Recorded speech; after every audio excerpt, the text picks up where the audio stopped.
Les doy la bienvenida a Iberoamérica Habla, un programa que sintetiza el accionar de los países miembros de la Federación Iberoamericana de Ombudsman en defensa de los derechos que son esenciales a la dignidad de nuestros pueblos.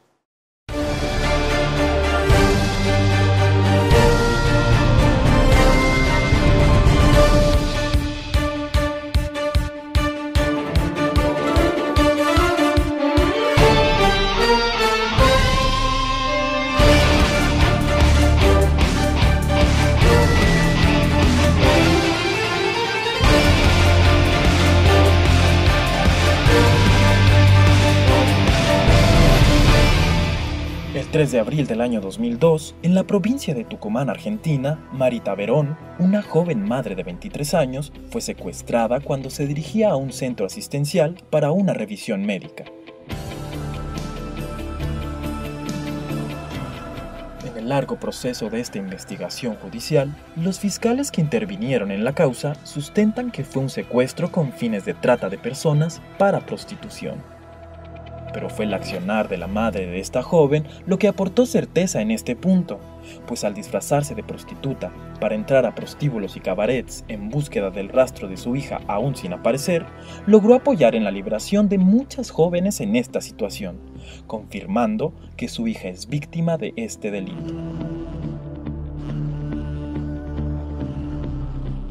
Este acontecimiento ha sido uno de los más resonantes en la República Argentina, pues a más de una década de investigaciones judiciales y llevado a juicio oral, produjo un fallo que dejó a la ciudadanía y a las defensorías del pueblo en inconformidad con la sentencia del tribunal, pues ante la debilidad de pruebas a los imputados se dicta falta de méritos y se les deja en libertad. Ante casos como el de Marita Verón, las Defensorías del Pueblo de la República Argentina enfrentan un gran reto para cumplir con su misión en el reparo de los derechos humanos de las víctimas de este delito de lesa humanidad. Es por ello que la Defensoría del Pueblo de Santa Fe, Argentina, desarrolla un área específica en género y trata de personas. Con este departamento se convierte en una de las principales defensorías en Argentina en brindar atención a víctimas de trata de personas, delito que atenta contra la mayoría de los derechos humanos. Sobre este controversial tema hablaremos hoy con el defensor del pueblo de Santa Fe, Argentina, quien además es vicepresidente de la Federación Iberoamericana del Ombudsman y director de Relaciones Internacionales del Instituto Latinoamericano del Ombudsman. Doy la bienvenida al doctor Edgardo José Vistoletti. Bienvenido, doctor. Muchas gracias.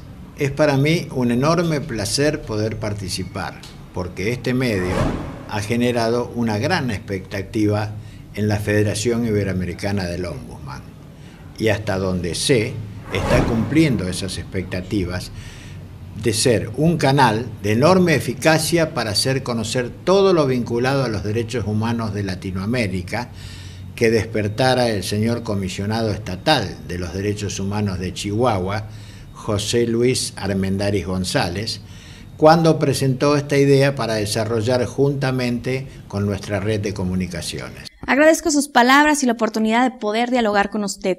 Sabemos, doctor, que antes de asumir como defensor, se desempeñó como juez penal en la ciudad de Rosario, que es la segunda en importancia de su país. Quisiera comentar este desenlace del caso Marita Verón. Hoy estoy en otra función y digo que como defensor del pueblo no me compete comentar el fallo. Además no tengo leído el expediente y eso es óbice. No obstante, como hemos reflexionado los defensores del pueblo, no es una noticia tranquilizadora que el caso más resonante de trata de personas haya quedado vacío de pruebas como para poder encontrar a los culpables. Eso demuestra que la complejidad del delito es enorme y lleva a que redoblemos la tarea, porque he de decirle que en mi estado, en la provincia de Santa Fe, hubo investigaciones que han concluido con culpables que hoy están detrás de las rejas.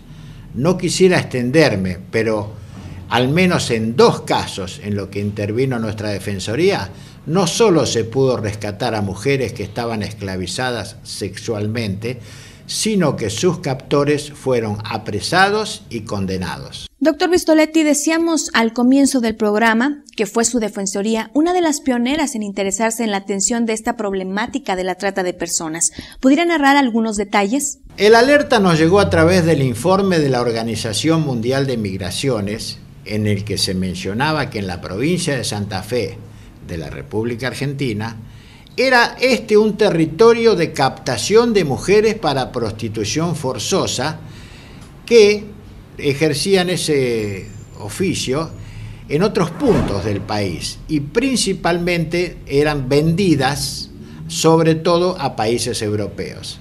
Se empezó a trabajar para que este delito se torne visible. Se llevó la cuestión al seno de la Asociación de Defensores del Pueblo del país y a mi llegada a esta institución, la primera medida fue crear dentro de la Defensoría un área específica de género y de trata de personas. Hoy nuestro país no solo tiene una ley, sino que recientemente, a raíz del desenlace del caso Verón, el Congreso Nacional le ha practicado modificaciones buscando perfeccionarla. Es decir, que el accionar de su defensoría contribuyó a que en su estado tratantes de personas sean llevados a prisión. Así es. A nuestra solicitud y de las ONG que trabajan estas temáticas, se creó en la Policía Provincial un área específica que hoy depende directamente del Ministerio de Seguridad de la provincia para investigar y reprimir el delito, tanto como para rescatar a las jóvenes. ¿También intervino su defensoría en la liberación de esas jóvenes? Sí, no puedo dar detalle de los operativos, pero hemos intervenido en varios y fundamentalmente a través de los equipos interdisciplinarios, abogados, psicólogos, asistentes sociales, hemos dado contención a estas mujeres una vez de que fueron rescatadas y para quienes recuperar sus vidas anteriores, que generalmente ya venían signadas por desventuras como la pobreza, privaciones, etc., no les resultaba nada fácil. Esta atención interdisciplinaria se brinda a través de nuestro Centro de Asistencia a la Víctima y Protección al Testigo de Delitos. ¿Cuál es el nivel de avance que tienen las autoridades, las defensorías y la sociedad civil en combatir este delito? Dada su extrema complejidad, no es la deseada. Estamos lejos todavía. En Argentina se logró que la ley lo declare delito federal, es decir, que pueda ser perseguido en todo el territorio del país. ¿Para qué? Para evitar que los delincuentes encuentren protecciones en legislaciones locales menos rigurosas. Pero nos faltan todavía equipos capacitados en todos lados, mayor conciencia social de la que la prostitución forzada es un delito grave. El talón de Aquiles es la carencia de refugios seguros para mujeres víctimas de violencia de género y de trata. Doctor, ¿nos podría describir, para que toda nuestra audiencia tome conciencia, qué es el delito de trata de personas que se desarrolla en Argentina y en casi todos los países del mundo? Dije antes que es un delito que vulnera los casi todos derechos humanos reconocidos por la Carta de las Naciones Unidas. Es la segunda actividad ilegal más rentable del mundo entero, luego del armamentismo y antes incluso del narcotráfico. Mueve, según estimaciones de organismos internacionales, unos 32.000 millones de dólares anuales. Semejantes cifras alcanzan para comprar complicidades de las más insospechadas maneras y de los sectores menos pensados. Y aunque se suele captar a víctimas, en su mayoría mujeres jóvenes para prostitución forzada, también hay hombres para trabajo esclavo. Entre los sectores más vulnerables de la sociedad es un delito que ya encuentra víctimas entre las clases sociales medias y altas. Y finalmente hay que decir que el crimen suele ser el cierre del círculo, ya sea porque las personas atrapadas se resisten, intentan escapar o simplemente porque han dejado de ser rentables al negocio, como es el caso de las mujeres cuando éstas envejecen. Bien, doctor, por mi parte es todo. Agradezco la aportación que ha realizado en este programa a través de nuestra conversación, que sin lugar a dudas nos invita a reflexionar sobre el actuar de las Defensorías de Derechos Humanos en el controversial tema de la trata de personas. Gracias. Gracias a ustedes. Bien, el poder que tienen las defensorías, procuradurías y comisiones de derechos humanos en el mundo para resolver la difícil situación que enfrentan las víctimas de la trata de personas se ha puesto de manifiesto en este programa.